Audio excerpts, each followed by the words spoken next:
घरातल्या आता शिक्षकांना विनंती आहे, आपण संख्येने जर 66,000 असू तर त्या 66,000पैकी किमान 20,000 शिक्षकापाशी वेळ आहे म्हणजे आहे, बिलकुल वेळ आहे. त्यांच्या रजा शिल्लक आहे, त्यांचं सगळं शिल्लक आहे. अशा 20,000 शिक्षकांना आज माझी विनंती आहे, आतापर्यंत विनंती केलेली नाही, पण आज माझी विनंती आहे, बाबारो तुमच्यापाशी वेळ आहे. आता तुम्हाला आझाद मैदान फक्त वेळ मागतंय, तुम्ही इथं येऊन बसणं मागताय, बस. हे झालं पहिलं पत्ते. त्यानंतर दुसरं पत्ते आहे, यशाचं दुसरं सूत्र आहे, ते म्हणजे ज्याला खरंच पाठपुरावा करता येते त्यांनीच फक्त पाठपुरावा केला पाहिजे.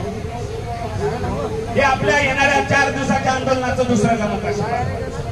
ज्याला खरंच पाठपुरावा करता येते, त्याला खरंच आंदोलनाची इतंभूत माहिती आहे, त्याला खरंच खऱ्या अर्थानं कुठं कोणापुढे कसं बोलता येतं, बोलावं लागतं, अशाच माणसाने प्रामाणिकपणे पाठपुरावा केला पाहिजे. हा दुसरा खरं आंदोलनाचं हे आपलं पत्ते आहे बांधवा.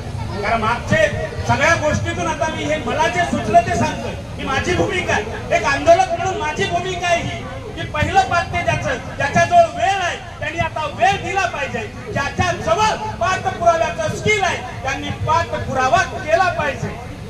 नाहीतर काल बघितलं आपण, ज्याला अजिबात बोलता येत नाही तो शिक्षक आमदारावर रागावतो, शिक्षक आमदाराला काहीतरी उद्धट बोलतो. नाही नाही नाही, 70,000 लोकांच्या भविष्याचा, त्यांच्या आयुष्याचा अंधार घालण्याचं काम एखादा माणूस असा करू शकतो, लक्षात घ्या. त्याला फार महत्व आहे, त्याला फार महत्व आहे. म्हणून पाठपुरावा जर सगळे व्यवस्थित करताना एखाद्यामध्ये जर चुकीचा घुसला असेल तर त्याचा फार मोठा लॉस होतो, लक्षात, फार मोठा होतो. आणि म्हणून ज्याला पाठपुरावा करता येतो त्यांनी पाठपुरावा केला पाहिजे. त्यानंतर तिसरी गोष्ट आहे, ज्याला बोलता येतं. महाराष्ट्रातल्या 66,000 शिक्षकापैकी मी खात्रीने सांगेन किमान 6,000 शिक्षक असेल जे आपल्या आपल्या जिल्ह्यामध्ये, आपल्या आपल्या तालुक्यामध्ये व्याख्याते, कोणातरी पक्षाचे प्रवक्ते, कोणातरी संघटनेचे नेते, त्यांना खूप छान बोलता येतं. त्या 6,000 शिक्षकांना माझी विनंती आहे, आता तुमची गरज आहे.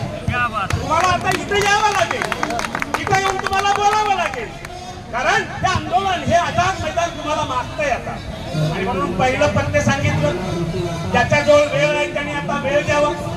असे 20,000 काढले मी तुम्हाला सांगितलं. त्याच्यानंतर ज्याच्याजवळ स्किल आहे, त्याला पाठपुराव्याची सगळी माहिती आहे, त्याला आंदोलन सगळं पाठ आहे, त्यांनी पाठपुरावा करावा.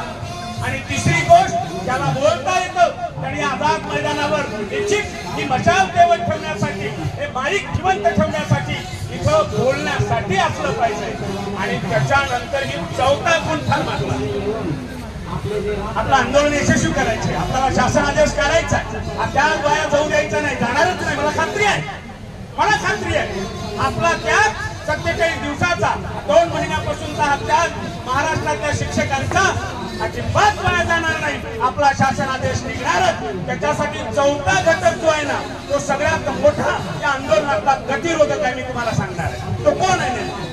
बघा आता 4थ्या घटकाने काय करायचे नाही, ज्याच्याजवळ वेळ आहे त्यांनी वेळ दिला पाहिजे, ज्याच्याजवळ पाठपुराव्याचं स्किल आहे त्यांनी पाठपुरावा केला पाहिजे, ज्याच्याजवळ बोलण्याचं स्किल आहे त्यांनी बोलणं केलं पाहिजे, आणि ज्याच्याजवळ त्या 3ही गोष्टी नाहीत त्यांनी सोशल मीडियावर किमान गप्प राहिलं पाहिजे, त्याने किमान गप्प राहिलं पाहिजे. लक्षात घ्या, आपल्या आंदोलनाचं सगळ्यात मोठं मी आझाद मैदानावर त्यांना पाया पडून हात जोडून विनंती करतो, बाबा रे तुमच्याजवळ वेळ नाहीये म्हणजे तुम्ही मैदानात नाही, तुमच्याजवळ बोलण्याचं स्किल नाही म्हणजे तुम्ही मैदानात नाही, तुमच्याजवळ पाठपुराव्याचं स्किल नाही म्हणजे तुम्ही मंत्रालयात नाही, तुम्ही कुठं आहात, मग तुम्ही घरी आहात तर तुम्ही फक्त गप्प राहा. या आनंद